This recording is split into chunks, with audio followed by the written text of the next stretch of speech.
పరమగీతం 8వ అధ్యాయం 6వ వచనం నేను చదువుతున్నాను, గమనించండి. 6, 7 కూడా 6వ వచనం 7వ సగభాగం చదువుతాము. ప్రేమ మరణమంత బలవంతమైనది, ఈర్ష్య పాతాళమంత కఠోరమైనది. దాని జ్వాలలు అగ్ని జ్వాల సమములు, అది యెహోవా పుట్టించు జ్వాల. నీ హృదయము మీద నన్ను నామాక్షరముగా ఉంచుము, నీ భుజమునకు నామాక్షరముగా నన్ను ఉంచుము. అగాధ సముద్ర జలము ప్రేమను ఆర్పజాలదు, నదీ ప్రవాహములు దానిని ముంచివేయ జాలవు. ప్రేమకై ఒకడు తన స్వాస్థ్యమంతా ఇచ్చినను తిరస్కారముతో అతడు త్రోసివేయబడును. ప్రభువునందు ప్రియులారా, చదవబడిన లేఖన భాగమును గమనించి చూస్తే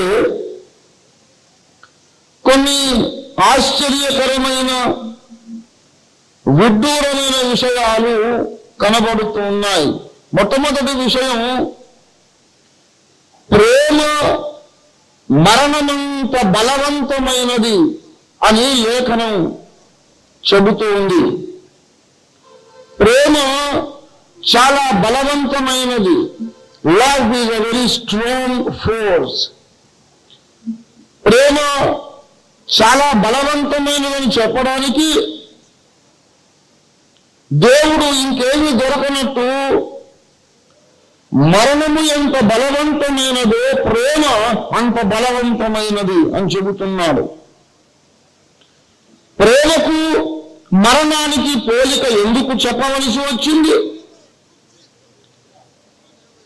ప్రేమలో ఉన్న బలం మరణములో ఉన్న బలముతో సమానం అంటున్నాడు దేవుడు. చూసారా, ప్రేమ ఎంత బలవంతమైనది, మరణం ఎంత బలవంతమైనది. మరణము ఎంత బలవంతమైనదో ప్రేమ కూడా అంతే బలవంతమైనది. ఎంత పోలిక! దేవుని బిడ్డలారా, అసలు మరణము అనేది మొదట చాలా బలవంతమైనది అని మనం ఈ లేఖనంలో గమనిస్తున్నాం. మరణము చాలా బలమైనది అని మానవ జాతికి బాగా తెలుసు. బాగా వినండి దయచేసి. తెలియని దానిని గూర్చి మనకు చెప్పవలసి వచ్చినప్పుడు మనకు బాగా తెలిసిన దాన్ని పోల్చి చెప్పడం ఆ పరమ బోధకుడైనటువంటి యేసునాథుని పద్ధతి. ఏ బోధకుడైనా అనుసరించాల్సిన పద్ధతి అదే. మనకు తెలియదు ఒక విషయం, ఆ తెలియని దాన్ని మనకి అర్థమయ్యేలాగా చెప్పాలి. తెలియని దాన్ని మీకు ఎలాగ అర్థం చేయించాలి? మీకు తెలిసిన ప్రపంచంలో ఉన్న ఏదో ఒక విషయాన్ని పోల్చి ఇటువంటిది అది అంటే ఆ తెలియని దాన్ని కూడా మనం కొంతవరకు అర్థం చేసుకోగలుగుతాం. ఇప్పుడు ప్రేమను గురించి దేవుడు చెప్పాలనుకున్నాడు. ప్రేమ చాలా బలమైనది అని అంటే ఎంత బలవంతమైంది? ఒక సింహం అంత బలవంతమైందా? ఏనుగు అంత బలవంతమైందా? లేక 1000 ఏనుగులంత బలమైనదా ప్రేమ? ప్రేమ ఎంత బలవంతమైంది? How strong is the love of God. ప్రేమ ఎంత బలవంతమైంది అర్థమయ్యేలాగా చెప్పడానికి ఒక పోలికను ఎంచుకున్నాడు. ఓ మానవులారా, మీకు తెలిసిన ప్రపంచంలో ఒక బలమైన శక్తి ఉంది. ఆ బలమైన శక్తితో పోల్చి చెబుతున్నా వినండి అంటున్నాడు దేవుడు. ప్రేమ ఎంత బలమైనది అంటే మీరడిగిన ప్రపంచంలో మరణం ఉంది చూశారు, అంత బలవంతమైంది. ఇలా మరణము నిజముగా చాలా బలమైనదని మనకందరికీ తెలుసు. కారణం ఏమిటనగా ప్రపంచములోని బలవంతులను, యుద్ధశూరులను, చక్రవర్తులను, ప్రపంచమును ఏకఛత్రాధిపత్యంగా పరిపాలించిన ప్రపంచ సామ్రాట్టులను ఎవరిని వదలలేదు బలం. ఆ మరణం అనే బలమైన శక్తి. మరణము ఎవరిని వదలలేదండి. మొట్టమొదటి ప్రపంచ రాజు అయినటువంటి నిమ్రోదు మరణానికి లొంగిపోయి బందీగా ఉండిపోయాడు ఈనాటి వరకు. సంసోను మహాబలాఢ్యుడు మరణానికి బందీగా చిక్కాడు, మళ్ళీ బయటికి రాలే. అలెగ్జాండర్ ది గ్రేట్ ఏమండి, ప్రపంచంలో మహామహాశూరులు వీరాధివీరులు అందరూ మరణమునకు లొంగి మరణమునకు చిక్కి దాన్ని గెలిచి బయటికి రాలేక బందీలుగా మిగిలిపోయారు. ఒక భక్తుడు పాట రాశాడు, మన్నే గదయ్యా మన్నే గదయ్యా మన్నే గదయ్యా మన్నే గదయ్యా మన్నే గదయ్యా మన్నే గదయ్యా మనలోని ఆత్మజ్యోతి ఎదంత మనలోని దంత మన్నే గదయ్యా మనలోని ఆత్మజ్యోతి ఎదంత మనలోని దంత మన్నే గదయ్యా మన్నే గదయ్యా మన్నే గదయ్యా మన్నే గదయ్యా మన్నే గదయ్యా.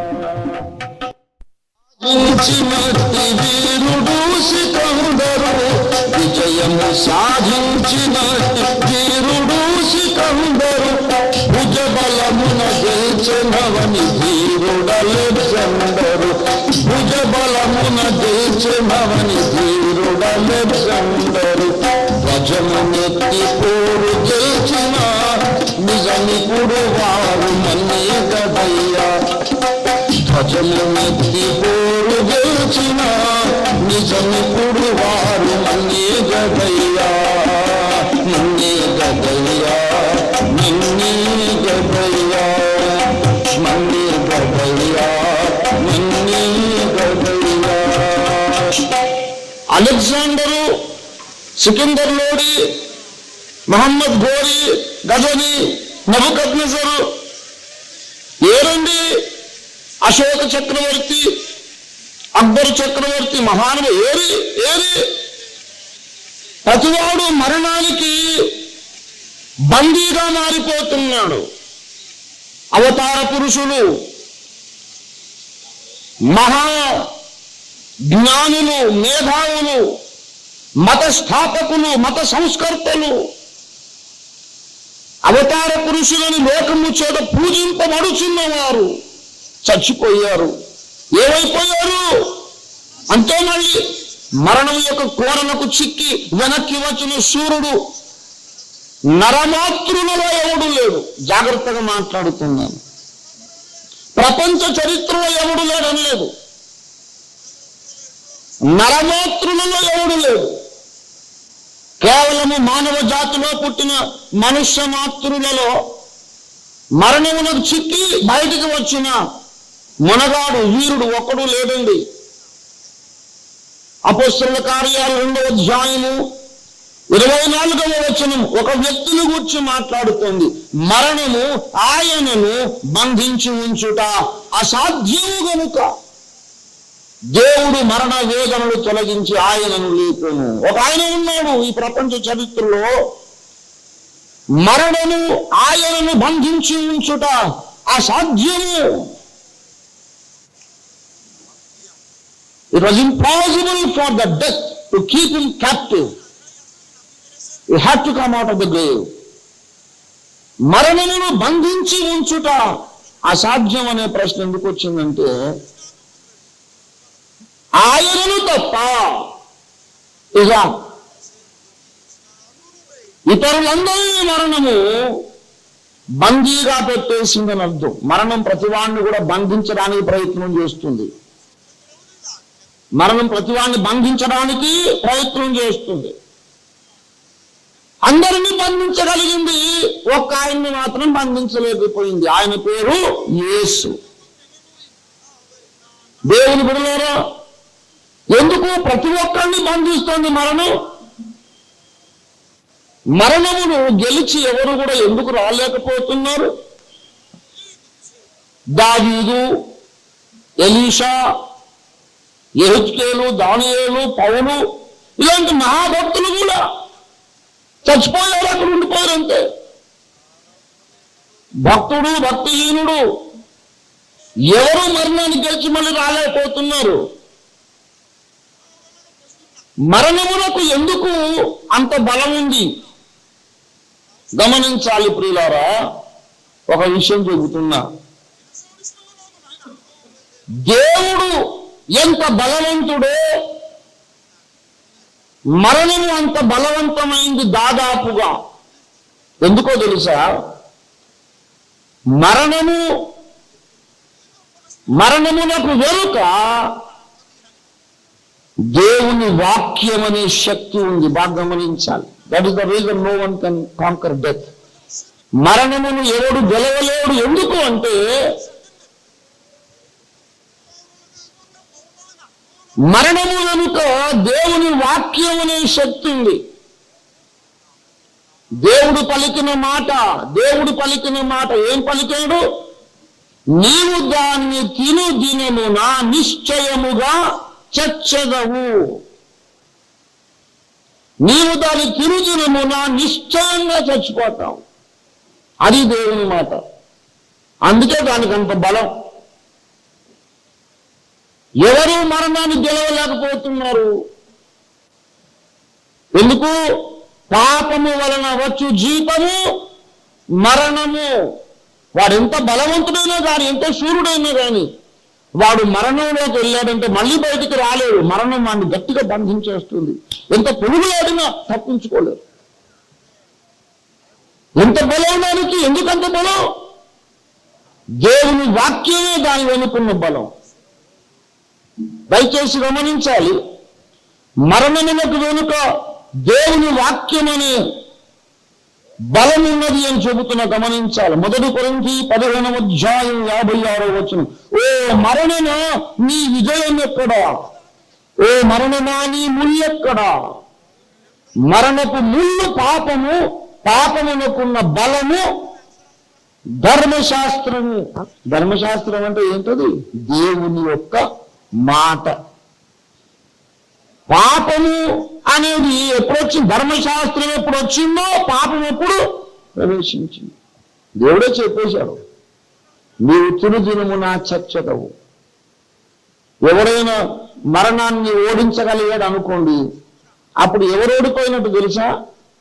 దేవుని మాట ఓడిపోయినట్టు.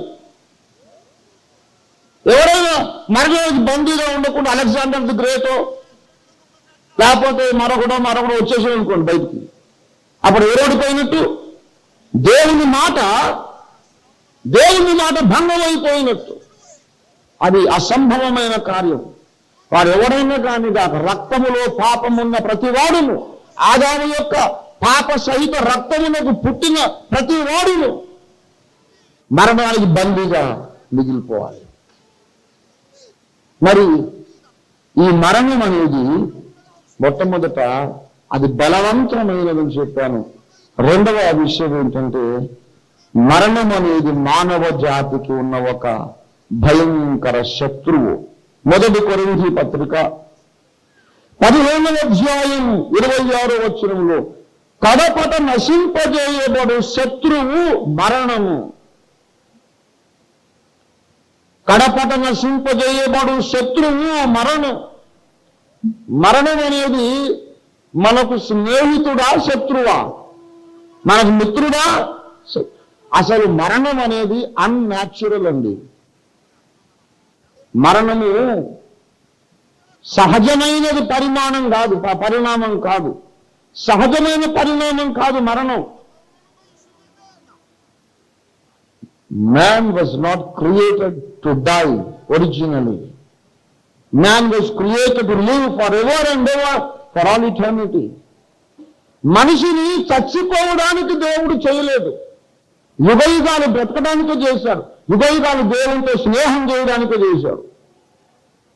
ఏమన్నాడు ఆదాము హవ్వలను ఆ ఏదైనా తోటలో పెట్టినప్పుడు, మీరు ఆ పండు తింటే నిశ్చయంగా చచ్చిపోతారు. అంటే తినకపోతే ఏం చేస్తారు?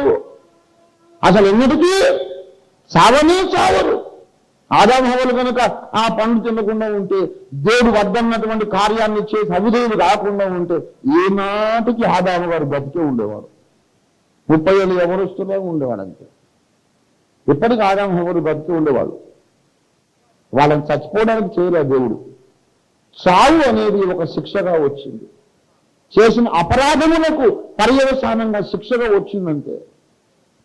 కానీ మనిషిని ముందు డిజైన్ చేసినప్పుడు, మనిషినే కాదు ఏ జీవులైనా, అది బ్రతకడానికే చేశారు తప్ప చావటానికి దేవుడు చేయలేదు. అందుకే చావడానికి ఏ జీవి ఇష్టపడదు.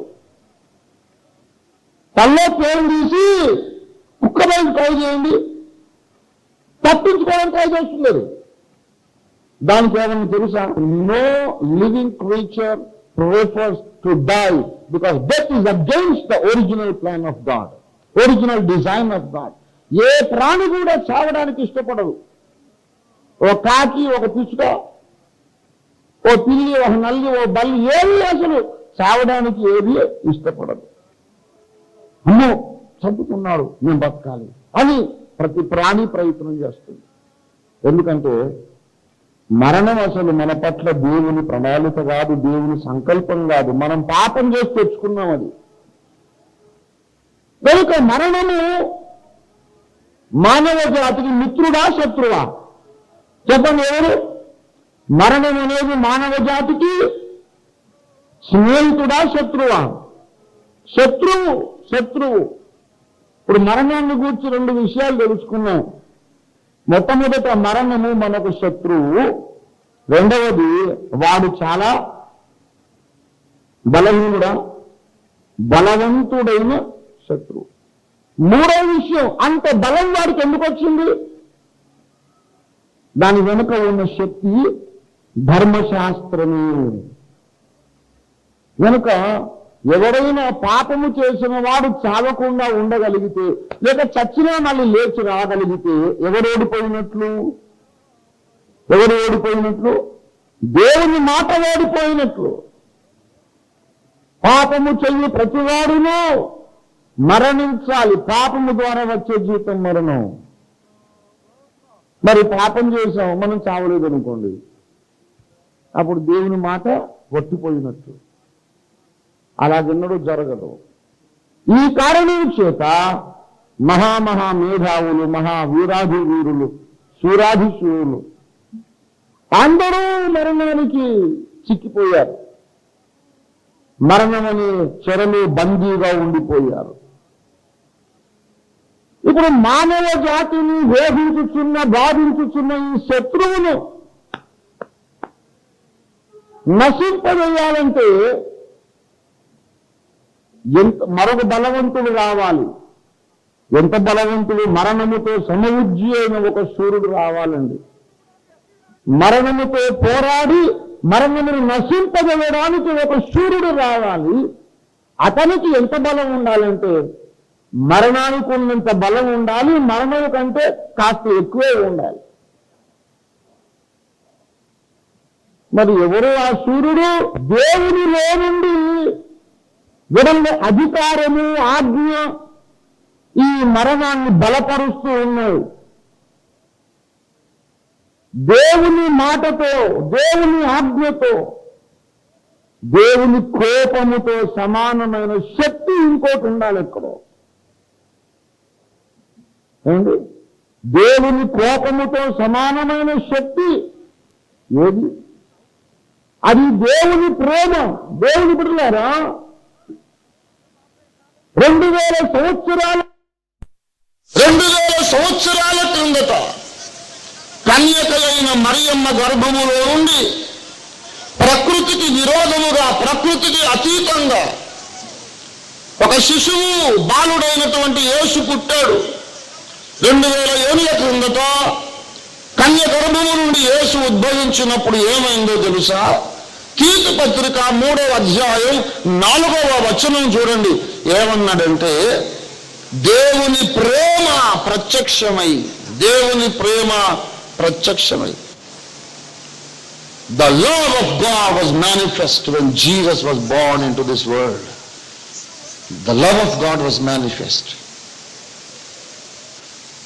ఏదైనా తోటలో పాపము పట్ల దేవుని కోపము ప్రత్యక్షమాయను. పాపమును చూచి, చెడుతనమును చూచి, దుష్టత్వమును చూచి ఓర్వలేనంత నిష్కళంకమైనది దేవుని దృష్టి. నీ కను దృష్టి దుష్టత్వమును చూచి ఓర్వలేనంత నిష్కళంకమైనది కదా అన్నాడు హబక్కూకు భక్తుడు. ఆ పాపము జరగడం చూసి దేవుని కోపం వచ్చింది. ఏదైనా తోటలో దేవుని కోపము ప్రత్యక్షమాయను. అయితే 2000 సంవత్సరాల క్రిందట బెత్లెహేము గ్రామములో కన్యమరియ గర్భములో నుండి దేవుని యొక్క ప్రేమ ప్రత్యక్షమాయను. దేవునికి కోపం వచ్చినప్పుడేమో శాపం వచ్చింది మన మీదికి. దేవుని కోపము ప్రత్యక్షమైనప్పుడు శాపము, శిక్ష, మరణం వచ్చింది. దేవుని ప్రేమ ఎప్పుడైతే ప్రత్యక్షమైందో రక్షకుడు పుట్టాడు, మనకు జీవము కలిగింది. యేసయ్య అన్నాడు, నేనే జీవమును, I am the life eternal, నేనే మీకు జీవాన్ని. ప్రియులారా, మరణం అనే బలమైన శత్రువు 6000 సంవత్సరాలుగా మానవ జాతిని వేధించి, బంధించి, బాధిస్తూ ఉండగా, మానవ ప్రపంచాన్ని దుఃఖభరితం చేసి ఉండగా, ఈ విషాదమయమైన ప్రపంచంలో ఒక నిరీక్షణ, ఒక ఆశా జ్యోతి వెలిగించడానికి ఆ దేవుడే నరావతారం ఎత్తి ప్రేమతో నింపబడిన వాడుగా వచ్చాడు. దేవుడు లోకమును ఎంతో ప్రేమించెను, కాగా తన కుమారుని పంపించెను. God so loved the world, so he sent his only begotten son. ప్రేమించాడు కనుక కుమారుణ్ణి పంపాడు. దేవుని ప్రేమ ప్రత్యక్షం కావటమే క్రీస్తు అవతారం. యేసు అవతరించినప్పుడు ప్రేమ ప్రత్యక్షమైంది. శిలువ మీద దేవుని కోపము, దేవుని ప్రేమ, దేవుని న్యాయము, దేవుని కృప, ఈ రెండు శిలువ మీద కలుసుకున్నాయి. దేవుని కోపాన్ని కొట్టిపారవేయడానికి రాలేదు యేసు, దేవుని కోపము నెరవేర్చడానికి వచ్చాడు. దేవుని కోపం వచ్చిందంటే ఒట్టిగానే రాదు, అన్యాయంగా రాదు. మనం పాపం చేశాం, దేవుడికి ఏమో కోపం వచ్చింది. కోపం రావడం న్యాయమేనా, అన్యాయమా? న్యాయమే. పాపులమైన మన మీద దేవుని యొక్క కోపము రావడం న్యాయమే. ఎఫెసీ పత్రిక 3:3లో అన్న 2వ అధ్యాయం 3వ వచనంలో అన్నాడు, మనము స్వభావ సిద్ధముగా దేవుని ఉగ్రతకు పాత్రులమై ఉంటుంది. దేవుడు మన మీద కోపగించుట న్యాయమేనే కదా? న్యాయమే. కాబట్టి దేవుని వల్ల కోపడకయ్యా అని చెప్పడానికి వీల్లేదు. ఎందుకు కోపడద్దు? వాడు చేసిన నిర్వాహకం బాగుందా అంటాడు ఆయన. సరే నాయన కోపడు, మరి ఎలా మాకు రక్షణ లేదా? దేవుని కోపమును భరించడానికి యేసు వచ్చాడు. విజయ గీతములు పాడరే, యేసుకు విజయ గీతములు పాడరే అనే పాటలో భక్తుడు రాశాడు. దేవుని న్యాయ కోపమును భరించడానికి యేసు శిలువ మీద వేలాడాడు. దేవుని నీతిని ధీరుడై నెరవేర్చారట. నీ మీద, నా మీద,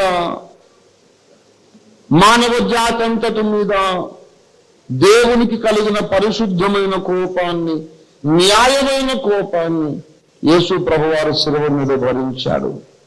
తల మీద ముళ్ళ కిరీటం, కాలు చేతుల్లో మేకులు, ప్రక్కలో బల్లం పోటు, కొడలిళ్ళ కొరడా దెబ్బల గాయాలు, రక్తము ఏరులై స్రవించుచుండగా ఏ పాపమెరుగని ఆ పరిశుద్ధుడైన యేసు దేవుని కోపమును భరించినప్పుడు నీ మీద నా మీద దేవునికున్న కోపం చల్లారింది. నా మీద దేవునికి ఒకప్పుడు కోపం, ఉగ్రత, అది సిలువలో యేసు భరించాడు. నేను భరించవలసిన దైవోగ్రత యేసు సిలువలో భరించాడు. నీవు భరించాల్సిన దైవ కోపాన్ని, దైవ శిక్షను యేసు భరించాడు. పిల్లరా,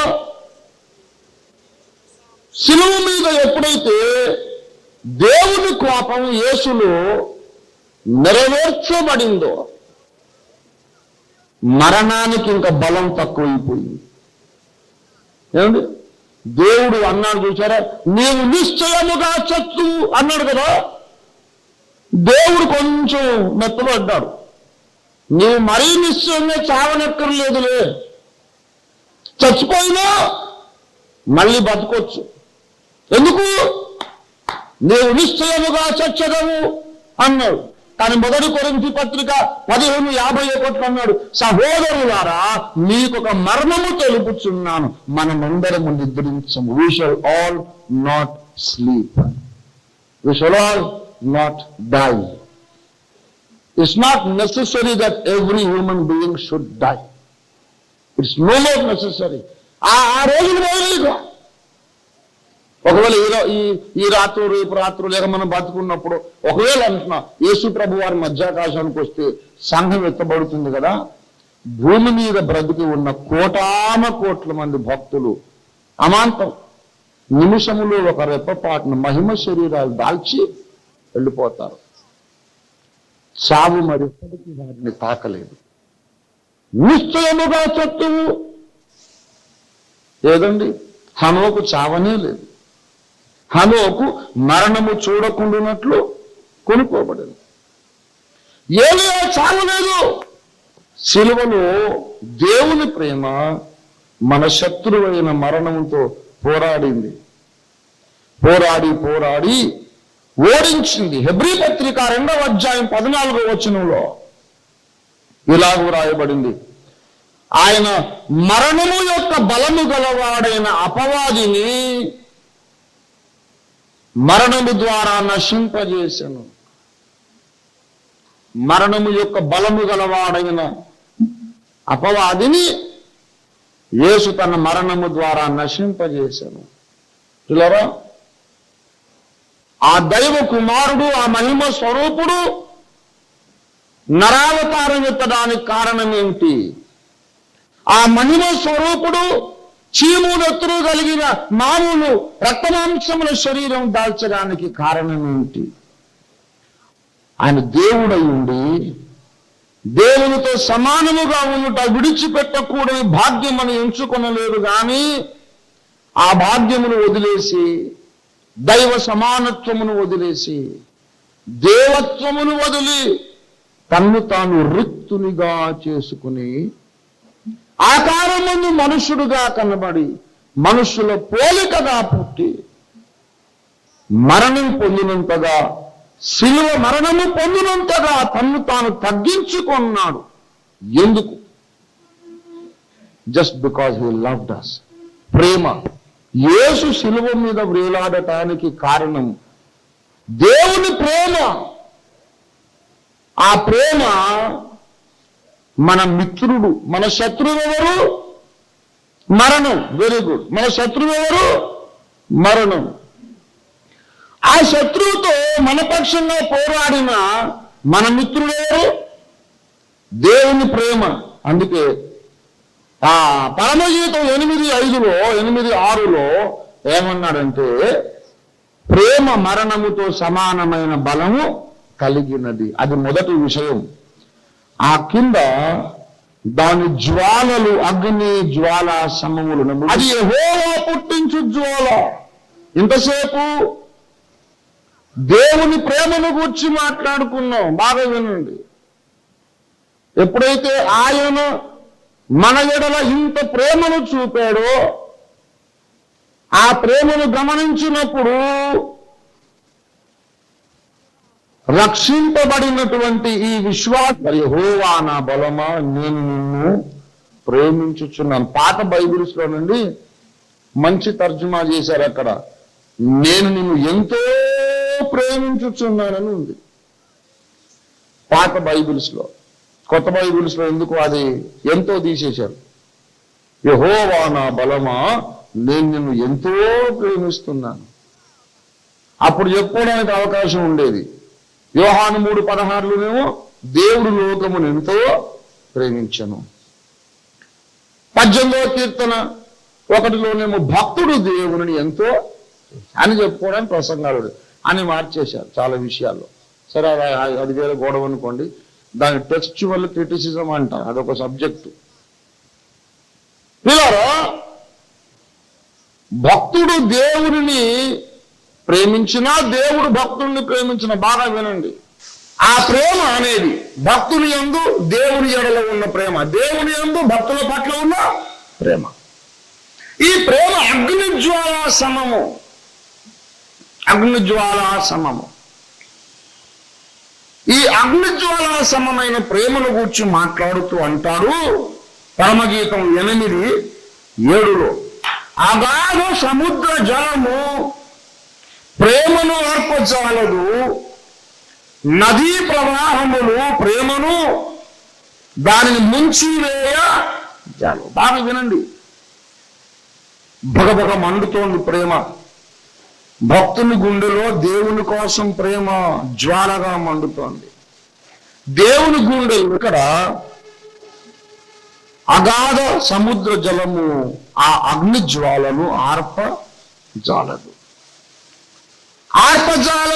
ఆర్పజాలదని ఎందుకన్నాడు? ప్రేమ జ్వాలను ఏ శక్తి కూడా ఆర్పజాలదని ఎందుకన్నాడు? ఎందుకన్నాడంటే ఆర్పే ప్రయత్నాలు జరుగుతున్నాయన్నమాట. దేవుని గుండెలలో నా మీద ఉన్న ప్రేమ జ్వాలను ఆర్పడానికి కొన్ని శక్తులు ప్రయత్నిస్తున్నాయి. నా గుండెలో దేవుని మీద ఉన్న ప్రేమను ఆర్పడానికి కొన్ని శక్తులు ప్రయత్నిస్తున్నాయి. ఈ శక్తులు 2: సముద్ర జలాలు ఒక శక్తి, నదీ ప్రవాహాలు ఇంకో శక్తి. దేవుని హృదయములో ఉన్న ప్రేమను ఆర్పడానికి నదీ ప్రవాహాలు ప్రయత్నం చేస్తున్నాయి. నదీ ప్రవాహము అనగా ప్రియులారా,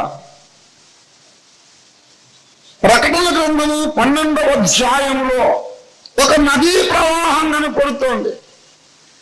ప్రకటన 12:15 కావున ఆ స్త్రీ ప్రవాహమునకు కొట్టుకొని పోవలెనని ఆ ఘట సర్పము తన నోటి నుండి ప్రవాహ జలములను వెళ్ళద్రక్కెను.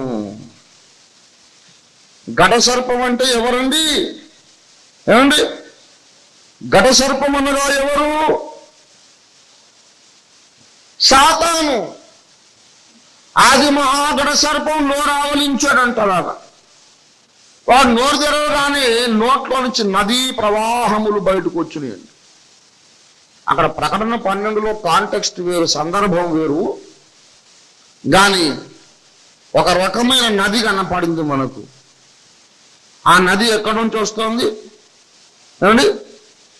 సాతాను యొక్క నోట్లో నుంచి నది. వాడు నోట్లోంచి నది వస్తుందంటే అర్థం ఏంటంటే మాటలు, నదీ ప్రవాహముగా మాటలు వెళ్ళగక్కుతున్నాడు. వాడు నదీ ప్రవాహముగా మాటలు వెళ్ళగక్కి దేవుని హృదయములో మన పట్ల ఉన్న ప్రేమ జ్వాలను ఆర్పడానికి ప్రయత్నం చేస్తున్నాడు. ప్రకటన గ్రంథము 12వ అధ్యాయం, ప్రకటన గ్రంథము 12వ అధ్యాయము 10వ వచనం, ఇదిగో రాత్రింబగళ్ళు మన దేవుని ఎదుట మన సహోదరుల మీద నేరము మోపువాడైన అపవాది పడద్రోయబడి ఉన్నాడు. జకర్యా గ్రంథం 3:1 చూడండి. ఇదిగో అంతటా నేను ప్రధాన యాజకుడైన యెహోషువ మలిన వస్త్రమును ధరించిన వాడై యెహోవా దూత సముఖమందు నిలవబడి ఉండగా సాతాను ఫిర్యాది అయి అతని కుడి పార్శ్వము నిలబడి ఉండగా నేను చూచితిని. సాతాను పేరేమిటి? ఫిర్యాది. ఫిర్యాది అంటే ఉర్దూ మాట. ఫిర్యాది అంటే ఫిర్యాదు చేయువాడు, కంప్లైంట్ చేసేవాడు అన్నమాట, కంప్లైంట్ చేసేవాడు. యెహోషువ ఎట్లాంటి వస్త్రాలు వేసుకున్నాడు? మలిన వస్త్రములు. ఇదిగో నీ దాసుడు వాడి బట్టలు ఎలా మురుగు చేసుకున్నాడు అని దేవుడికి చెప్పడానికి సాతాను అక్కడ నిలబడి ఉన్నాడు. ఆ యెహోషువ స్థానంలో నీవు ఉన్నావు, నేను ఉన్నాను, మనం అందరం ఉన్నాం. ఈ ప్రకటన 12:10లో కొన్ని విషయాలు గమనిస్తున్నాం. Satan, when he tries to accuse the brethren, he has much matter to accuse us. రాత్రింబగళ్ళు వాడు నేరాలు మోపినా ఇంకా తీరటం లేదన్నమాట. ఎందుకు? విశ్వాస జీవితములో మన సోమరితనం, విశ్వాసములో మన బలహీనతలు, మన అవిధేయత, మనలో అనేక మందిలో ఉన్న రహస్య పాపములు, సీక్రెట్ ఫాల్స్. అందరి ముందు ఒకలాగా, ఏకాంతంలో ఇంకోలాగా విశ్వాసులు బతుకుతున్న ఈ డబుల్ లైఫ్స్ అన్ని దేవునికి ఊరికే చెప్తుంటాడు వాడు. ఎందుకంటే విని విని విని విని దేవుడు ఏనాటికన్నా ఇట్లాంటి వాళ్ళ కోసమా నేను ప్రాణం పెట్టాను, ఇట్లాంటి వాళ్ళ కోసమా నేను నా మహిమను వదిలేను. నిజమే సైతాన్ బాగా చెప్పి ఆ దరిద్రుల్ని బాగు చేద్దాం అనుకుంటే వాడు అసలు పట్టణం బాగుపడటం లేదు.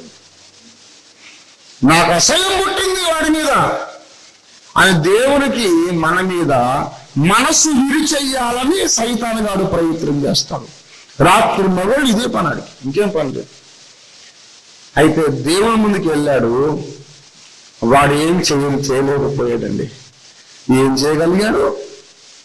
ఇర్మియా 33 అనుకుంటాను, 31:3 కదా. శాశ్వతమైన ప్రేమతో నేను నిన్ను ప్రేమించుచున్నాను గనక విడువక నేను నీ ఎడల కృప చూపుచున్నాను. 31:3. శాశ్వతమైన ప్రేమతో. దేవుని ప్రేమ జ్వాలను ఆర్పలేకపోయాడండి. నేను మీకు ముక్కుసూటిగా చెబుతున్నా, ఇది వాస్తవం. మీకు తెలుసో తెలియదో కానీ మీరు ఏకాంతంలో చేసిన తప్పులన్నీ సైతాన్ గారు దేవునికి వెళ్ళి చెప్పారు. పాస్టర్ గారు చూడట్లేదని, భర్త చూడట్లేదని, నా భార్య చూడటం లేదని, చేసిన పాపములన్నీ వాడు దేవునికి చెప్పేశాడు. పరలోకంలో కోట్ల మంది దేవదూతలు ఉన్నారు, అందరికీ తెలిసిపోయింది.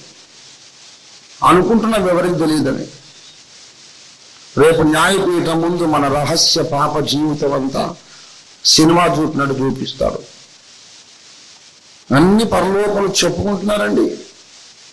అయితే దేవదూతలు ఆశ్చర్యపడుతున్నారు, ఏం ప్రేమ దేవా మీది. వాస్తవంగా వాళ్ళు తప్పులు చేస్తానే ఉన్నారు, కానీ ఇంకా ప్రేమిస్తున్నావు. ఏమండి? పర్వతములు తొలగినను, మెట్టలు తత్తరిల్లినను కదా. పర్వతములు తొలగినను, మెట్టలు తత్తరిల్లినను, పర్వతములు తొలగినను, మెట్టలు తత్తరిల్లినను, నా కృప నిన్ను విడువదు, నా నిబంధన తొలగదు, నా కృప నిన్ను విడువదు, నిబంధన తొలగదు, నీ కృప నిన్ను విడువదు, నీ నిబంధన తొలగదు, నీ నిత్య సమాధానం నన్ను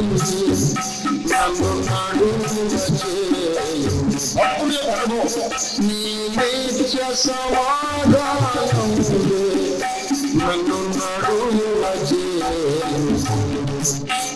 జడియను బెదరను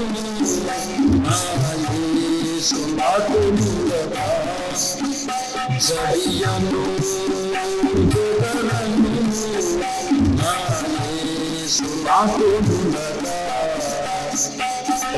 దేవుని బిడ్డలారా, ప్రభు అన్నాడండి, పర్వతాలు తొలగినను, మెట్టలు తత్తడిలను, సమాధానార్థమైన నా నిబంధన తొలగిపోదు. నిన్ను ప్రేమించడం మానుకోనమ్మా నా బిడ్డ, నా కుమార్తె, నా కుమారుడా. నీ మీద నాకు ఎప్పటికీ విసుకురాదు. నీ బలహీనతలన్నీ నాకు తెలుసు. నువ్వు బహిరంగంగా ఎలా ఉంటావో, రహస్యంగా ఎలా ఉంటావో నాకు తెలుసు. అయినా నిన్ను ప్రేమిస్తున్నాను. నీ సంగతంతా ఎప్పటికప్పుడు వాడు చెప్తానే ఉన్నాడు. అక్కడ చాడీలు, పితూరీలు. ఒక్కసారి క్షణములో 1,00,000 కూడా ఇట్లాంటి దానికోసం ప్రాణం పెట్టాను, ఇట్లాంటి వాడి కోసం నేను సెలవు మీదకి ఎక్కాను అని అనుకోలే.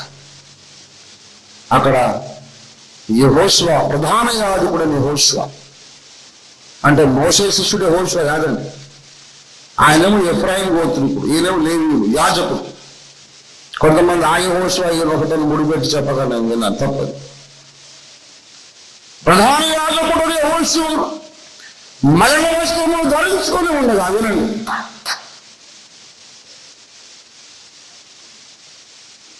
సాతాను ఫిర్యాదు చేస్తుంటే ఆ యెహోవా దూతను యేసుక్రీస్తు అన్నమాట. నా పరిశుద్ధ దేవుని గురించిన జ్ఞానం చదివిన విషయం అర్థమవుతుంది. యెహోవా దూత అంటే యేసుక్రీస్తు అని అర్థం. అదొక బిరుదు ఆయన. యేసుక్రీస్తు వారు ఏమంటారంటే, సాతాను యెహోవా నన్ను గద్దించునుగాక, నువ్వన్నీ అబద్ధాలు చెప్తున్నావు, నా దాసుడు పాపం చేశాడా? ఎవరు నీకు చెప్పింది? చూడు, నా దాసుడు నాకే పాపం కనపడడం ఏదో నిప్పు అగ్నిలో నుండి తీసిన కొడివిలాగా ఉన్నాడు నా దాసుడు. హలో అన్నాడు. ఇదేంటంటే న్యాయానికి రోజులుగా మరీ ఇట్లా తయారైంది, పరలోకం కూడా అనుకున్నాడు, వెళ్ళిపోయాడు. పాపం దేవుడు డబ్బా ఇస్తేవాడు ఏం చేయదు. గడా యెహోషువ నిజంగా తప్పు చేశాడండి, అనుమానం లేదు. కానీ యేసయ్య ఏమన్నాడు? అగ్నిలో నుండి తీసిన కొడివిలాగా. చదువుకుని ఇంటికి వెళ్ళా, జకర్యా 3వ అధ్యాయం. సాతాను వాడు ఇదేంటండి బాబు, నిజంగా తప్పు చేశాడు చెప్తే వినిపించుకోవడం పెద్ద మనిషి, ఇలాగే ఉంది లోకం, అసలు న్యాయానికి రోజులు కావండి అనుకుని తలకదించుకున్నాడు. వెళ్ళిపోయిన తర్వాత అన్నాడు, యెహోషువ నీ దోషము నేను పరిహరించుచున్నాను. దేవుని స్తోత్రం కలుగునుగా. హల్లెలూయా. అంటే దోషం ఉందా లేదా? ఉందా లేదా? ఉంది. కానీ సైతాను ముందు ఒప్పుకోలేదు. నేను ఒక పాట రాశానండి, నా 2వ క్యాసెట్లో. దేవుడు చేసిన ఉపకారాలు. నాపై ఎన్నో నేరములు రేయింబవలు మాపినను, నాపై ఎన్నో నేరములు రేయింబవలు మాపినను, విననులక అపవాదిని గద్దించి పరిశుద్ధుడి తడముచును, ప్రియమార పలికితిని విననులక అపవాదిని గద్దించి పరిశుద్ధుడి తడముచును,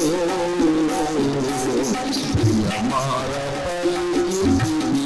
హల్లెలూయా పాటలతో ఆనంద గీతాలతో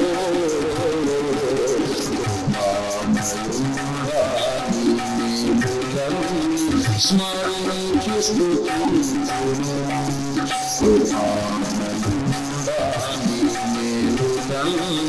స్మరించి స్తుతించును. మలినమైన వలువలతో నేని ఎదుట నిలుచుండగా, మలినమైన వలువలతో నేని ఎదుట నిలుచుండగా, కృపతో నా నేరములను క్షమించి పరిశుద్ధ వస్త్రములతో నన్ను అలంకరించుడి, కృపతో నా నేరములను క్షమించి పరిశుద్ధ వస్త్రములతో నన్ను అలంకరించుడి. హల్లెలూయా పాటలతో ఆనంద గీతాలతో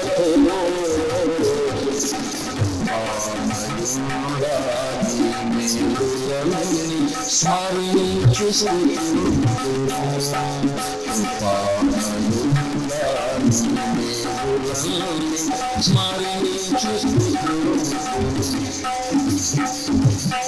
దేవుడు చేసిన ఉపకారాలు స్మరించి నేను పాడుకున్న స్తుతి పాట. ఎన్నోసార్లు నాయన సాతాను వచ్చి నీకు నా మీద సాడీలు చెప్పాడు, వినిపించుకోలే.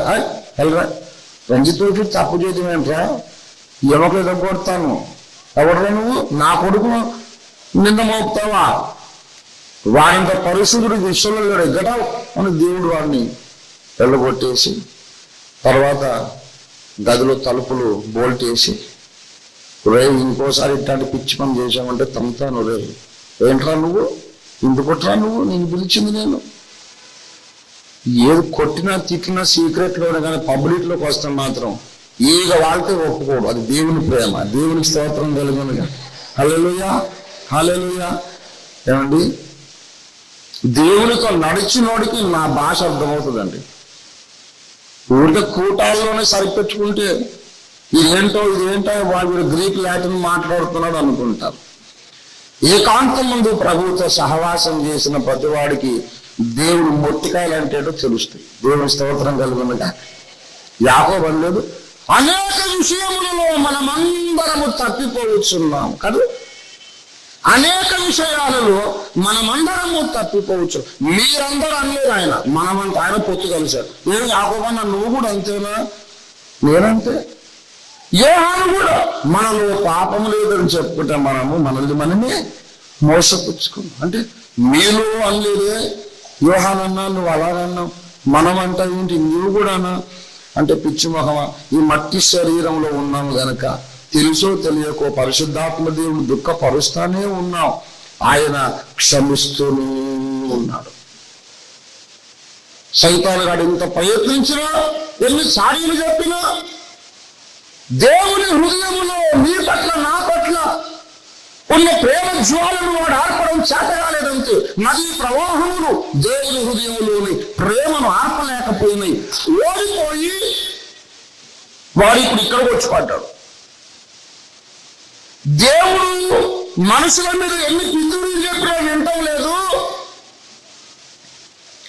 దేవుడి మీద మనుషులకు సాడీలు చెప్దామని వాడు సంఘంలోకి వచ్చి పడ్డాడు. ఇప్పుడు నీతో చెబుతున్నాడు. వాడు మనతో మాట్లాడటం మొదలు పెట్టాడు. నువ్వు ఇంత భక్తిగా ఉంటే దేవుడు నీకు ఏం చేశాడమ్మా, ఏం దేవుడు, అడుగుడి నీకు ఇవ్వబడును అంటాడు, అడుగుతేనేమో ఈడు. ఏ మేలు చేయక మానంటాడు, అసలు ఏ మేలు చేయడు. ఉద్యోగం దొరకదు, దొరికితేనేమో ప్రమోషన్ రాదు, పరీక్షలు రాస్తేనేమో ఫెయిల్ అయిపోతాం. ఏదో కూలీనాలు చేసుకొని పెళ్లి చేసుకొని సంసార సాగరం మీరు పిల్లల్ని తింటూనేమో మళ్ళీ పిల్లలు పెళ్ళిళ్ళు రావు. ఎన్ని బాధలు చూడాలి. చూడు, దేవుడు ఎరగని వాళ్ళందరూ ఎంత బాగున్నారు బంగాళాల్లో. ఏం రావు, దేవుడు నమ్ముకున్న కనుక అన్ని కష్టాలే. ఏమిటో బ్రదరు, దేవుడు నన్ను వదిలేసాడేమో అని అనుమానం వస్తుంది. ఎవడి స్వరం అది? వాడు చెప్తున్నాడు. నీ మీద పోయి దేవుడికి చెప్తే దేవుడు వెళ్ళా బుద్ధి ఈ పగులుతుంది, నా బిడ్డల మీద నాకు చెప్తాడా, ఈ పురాణం మోసం అవుద్ది అని వాడిని గదవై చల్లుకొట్టాడు. మన దగ్గరకు వచ్చి దేవుడికి ఏం చేశాడు, అంత వేస్ట్ భక్తికి అంత వదిలేసి. నిజంగా సైతం బాగానే చెప్పావు, నేను అదే అనుకుంటున్నా, నాకు అలాగే అనిపిస్తోంది. ఎంత దౌర్భాగ్యం అండి దేవుని బిడ్డలారా. సాతాను నోటిలో నుండి వెళ్ళగరక్కబడుచున్న నదీ ప్రవాహములతో దేవుని హృదయములోని ప్రేమ జ్వాల ఆరిపోలేదు. ఈ రాత్రి నీవు ఒక నిబంధన చేయగలవా? వాడు ఎన్ని నదీ ప్రవాహాల వంటి మాటలు వెళ్ళదక్కిన నా గుండెల్లో యేసయ్య మీద ఉన్న ప్రేమ నేను ఆరిపోనివ్వను అని ఒక ఒప్పందం చేయగలవా? ఎన్ని కష్టాలైనా రాని, ఎన్ని శ్రమలైనా రాని, ఎన్ని శోధనలైనా రాని, అవమానములే రాని, శారీరక చిత్ర హింసలే రాని, నేను అడిగిన ప్రార్థనలు ఒక్కదానికి దేవుడు అంగీకరించకపోని I don't care what happens to me, I will still love my Lord with all my heart. నేను నాకు ఎంత బాధలు వచ్చినా, ఎన్ని అవమానాలు వచ్చినా, దేవుడే పట్టించుకోలేదేమో అని అనుమానం వచ్చినా సరే నేను యేసును ప్రేమించడం మానను. నా హృదయంలోని అగ్నిజ్వాల, ఆర్పజాలని అగ్నిజ్వాలగా నేను కాపాడుకుంటాను అని చెప్పగలవా? భయంకరమైన శ్రమలలో యోగ హృదయములోని ప్రేమ జ్వాల ఆరలేదు. 10 మంది కొడుకులు కూతురు ఒక్కటేసారి చచ్చిపోయాడు ఒక దినం. ఆయన ఏమన్నాడంటే, యెహోవా ఇచ్చాను, యెహోవా తీసుకుని పోయాను, ఆయన నామమునకే స్తుతి. ఎంత మంచి మాట. దేవుని బిడలారా, 22వ కీర్తనలో దావీదు ఒక మాట అంటాడు, నా దేవా నా దేవా నీవు నన్ను ఎందుకు విడిచితివి, నా చెయ్యి ఎందుకు విడిచితివి. అది మెసయానిక్ స్టేట్మెంట్, అది ప్రాఫిటిక్ స్టేట్మెంట్ అనుకోండి. అదే మాట శిలువ మీద యేసయ్య అన్నాడు. దాని దావీదు వరకే చూసుకుందాం మనం, అది అప్లికేషన్ వద్దు. దావీదు వరకే చూద్దాం. దావీదు 2 మాటలు అక్కడ చెబుతున్నాడు. దేవుడు నా చెయ్యి వదిలేశాడేమో అన్న పరిస్థితి నాకు వచ్చింది కదా. నీవెందుకు నా చెయ్యి విడిచితివి అంటే కన్విన్స్ అయిపోయాడు. దేవుడు నా చెయ్యి వదిలేశాడు, దేవుడు నా చెయ్యి వదిలేశాడని కన్విన్స్ అయ్యాడు. కానీ ఇంకా నా దేవా, మై గాడ్ అని పిలుస్తున్నా. He may have left my hand but he still my God. అదండి విశ్వాసం అంటే. ఒక చెల్లి గుడికి రావటం మానేసి, ఎందుకమ్మా గుడికి రాలేదంటే, ఏం దేవుడు అన్నయ్య, పరీక్ష కోసం ఎంత కష్టపడి చదివాను, ఎంత ప్రార్థన చేశాను, ఫస్ట్ క్లాస్ రావాలి కానీ ఫెయిల్ అయిపోయాను, నన్ను ఎట్లాగైనా పాస్ చేయించు ప్రభు అని ఎంత ఉపవాస ప్రార్థన చేశాను, కానీ దేవుడు నమ్మని వీళ్ళ ఫెయిల్ అయిపోయా, అందుకే ఇక నేను గుడికి రాలేదు. నేను చెప్పాను, ఓ పిచ్చి మొఖమా, నువ్వు ఏ పరీక్షలో కాదు, అసలు దేవుడు పెట్టిన పరీక్షలో ఫెయిల్ అయిపోయావు. ఈ బిఏ పరీక్ష ఫెయిల్ అవ్వడం గొప్ప సంగతి కాదు, దేవుడు పరీక్షించాడు. ఆమె కోరుకున్నది జరగకపోతే నన్ను ప్రేమిస్తుందా? ఆమె జీవితంలో నిరాశ, నిస్పృహ, అవమానం, నింద ఎదురైతే నన్ను ప్రేమిస్తుందా? అతను నన్ను ప్రేమిస్తాడా? చూడారా, ఏ కష్టమైనా రాని నా యేసును నేను విడువను, దినదినం ఇంకా అధికంగా ప్రేమిస్తాను అని ఒప్పందం చేయగలవా? వచ్చి నన్ను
సుందరుడ భూమిలో నా జీవితమునకు నీవే చాలు, వేరే వలదు నాడు ప్రియ యేసయ్య.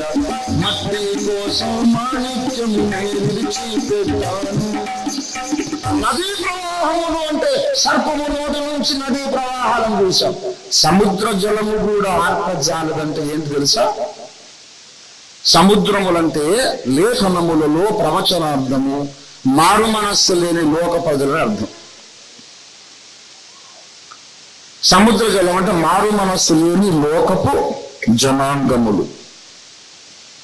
ప్రవచనార్థం. సముద్ర జలం అంటే ఎక్కడ కనపడినా రక్షణ లేని లోక ప్రజలని అర్థం చేసుకోవాలి. ప్రకటన గ్రంథం 17వ అధ్యాయం 15వ వచనం, రెవల్యూషన్ 17:15 ప్లీజ్. అక్కడ ఏముందంటే, ఆ యేసు కూర్చున్న చోట నీవు చూచిన ఆ మహాజలములు ఆయా జనాంగములను, ఆయా భాషలు మాట్లాడు ప్రజలను సూచించుచున్నవి. సముద్ర జలాలంటే లోక ప్రజలు.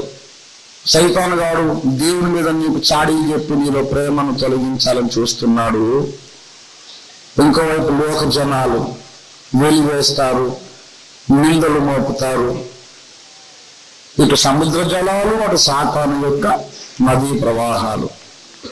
చూడారా, ఒక మాట చెబుతున్నాను, సాతాను గాడి కుతంత్రం దేవుని ముందు భగ్నమైపోయింది, విఫలమైపోయింది. కానీ సంఘములో చాలా వరకు సాతాను కుతంత్రం విజయవంతమైందండి. విశ్వాసులు సాతాను మాట చెరొగ్గారు. ఈ లోక జనాంగం యొక్క ఒత్తిడికి తల ఉంచారు. చాలా మంది విశ్వాసుల్లో ప్రేమ జ్వాల ఆరిపోయింది. అందుకే ఎఫెసు సంఘపు దూతతో ఈలాగు రాయము, నీ క్రియలు, నీ సహనం, నీ పరిచర్య, నీ విశ్వాసం నేను ఎరుగుదురు. అయితే ఒక తప్పు మోపుచున్నాను, ఒక తప్పు నీ మీద మోపవలసి ఉన్నది. మొదట నీకుండిన ప్రేమను నీ వదిలితే ప్రేమ జ్వాల ఆరిపోయింది. సేవ మానలేదు, పరిచర్య మానలేదు, ప్రసంగాలు మానలేదు, పాటలు మానలేదు, కానుకలు మానలేదు, క్రైస్తవ పండగలు మానలేదు. అన్నీ ఉన్నాయి, పైకి హంగులన్నీ ఉన్నాయి. క్రైస్తవుడే అనిపిస్తున్నాడు, లోపల యేసయ్య మీద మాత్రం ఎక్కడ లేని విసుగు. నీ పరిచయం చేస్తున్నాను నాకు తెలుసు, కానీ ప్రేమ మాత్రం లేదు. ఒకప్పటి ప్రేమ నీకు లేదు. ఒకప్పుడు నేను ఎంత ప్రేమించావు అంత ప్రేమగా ఇప్పుడు పిలవలేకపోతున్నావు. అవునా? పిల్లరా, ఆఖరి మాట చెబుతున్నాను, సంఘమునకు యేసయ్య మీద ఉన్న ప్రేమను తొలగించాలని సాతాను చేస్తున్న ప్రయత్నములలో ఆఖరి బ్రహ్మాస్త్రమే మహాశ్రమల కాలం. The great tribulation is the devil's attempt to quench the fire of love in the heart of the believer. మామూలు చాడీలు చెప్తే వినిపించుకోకుండా కొందరు బాగానే దేవుణ్ణి ప్రేమిస్తున్నారు. మహాభక్తులైన వారు దేవుణ్ణి దావీదు వలె ప్రేమించిన వాళ్ళను కూడా భ్రష్టు పట్టించడానికి, వాళ్ళకు కూడా దేవుని మీద విసుగు పుట్టించడానికి సైతాను గాడు అబద్ధ క్రీస్తుని చేస్తున్నాడు. మహాశ్రమలు వస్తాయి, ఎక్కడ లేని చిత్రహింసలండి. ఉద్యోగాలన్నీ ఊడిపోతే విశ్వాసులకు, సాతానుకు మొక్కాలి, అబద్ధ క్రీస్తుకు మొక్కాలి, 666 వేయించుకోవాలి ముద్ర, లేకపోతే రేషన్ కార్డు ఉండదు, భోజనం ఉండదు, బట్టలు ఉండవు, వస్త్రాలు కొనుక్కోలేవు. జైలు పాలు చేస్తాడు, చిత్రహింసలు చేస్తాడు, చంపుతాడు. అలాంటి ప్రయత్నాలు వస్తాయి కనుకనే పౌలు భక్తులు ఒక తీర్మానం చేశారండి. ఆ మార్చలు ముగించేస్తాను. ఆఖరణ రోమాపత్రిక 8వ అధ్యాయం ఆఖరుగా నేను ఆ మాట చదివి ముగించేస్తాను. రోమా 8, శ్రమ అయినను, బాధ అయినను, హింస అయినను, కరువైనను, వస్త్రహీనత అయినను, ఉపద్రవమైనను, ఖడ్గమైనను మనల్ని ఎడబాపునా, ఇవేవైనను క్రీస్తు ప్రేమ నుండి మనలను ఎడబాప నేరమని రూఢిగా నమ్ముచున్నాను. క్రీస్తు ప్రేమ నుంచి నిన్ను ఎడబాపలేకపోవచ్చు, కానీ క్రీస్తును నీకు దూరం చేయగలుగుతాయా శ్రమలు? ఎన్ని కష్టముల్లోనైనా నా యేసుని నేను ప్రేమిస్తాను. దేవుని బిడ్డారా, ఒక ఒప్పందం చేయాలి. ఆదిమ క్రైస్తవ సంఘాన్ని 1000 మంది భక్తులను స్తంభాలకు కట్టేశారు. స్తంభాలకు కట్టేసి తారు పూసి అగ్ని తీసుకొచ్చి కావడాలిచ్చి అడిగారు. It really happened in the church history in the 1st century. Lakhs of people were burnt alive for their faith. తీసుకొచ్చి తారు పూసి అడిగేవాళ్ళు రోమా సైనికులు.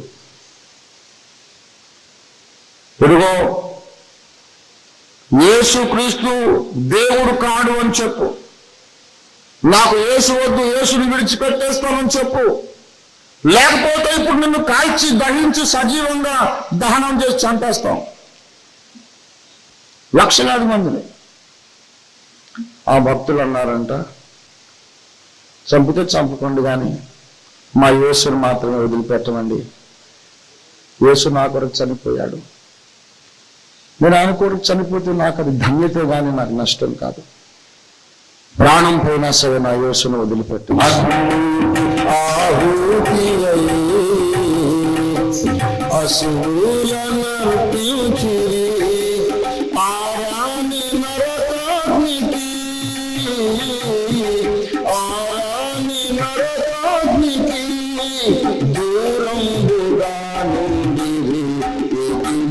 సాక్షులు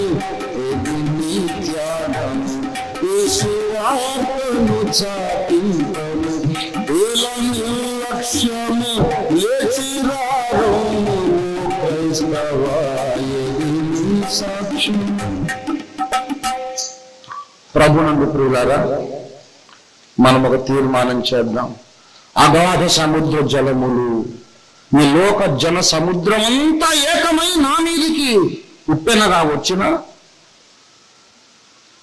అపవాది ఎన్ని నదీ ప్రవాహాలు నా మీదికి వెళ్ళగక్కిన ఖడ్గమే రాని, ఉపద్రవమే గాని, రంపాలతో నన్ను కొయ్యని నా యేసును నేను ద్వేషించను, నా యేసును విడిచిపెట్టను. ఓ తీర్మానం చేద్దామండి, ప్రార్థన చేసుకుందాం. తలలు వంచండి, తలలు వంచండి, తలలు వంచండి, తలలు వంచండి.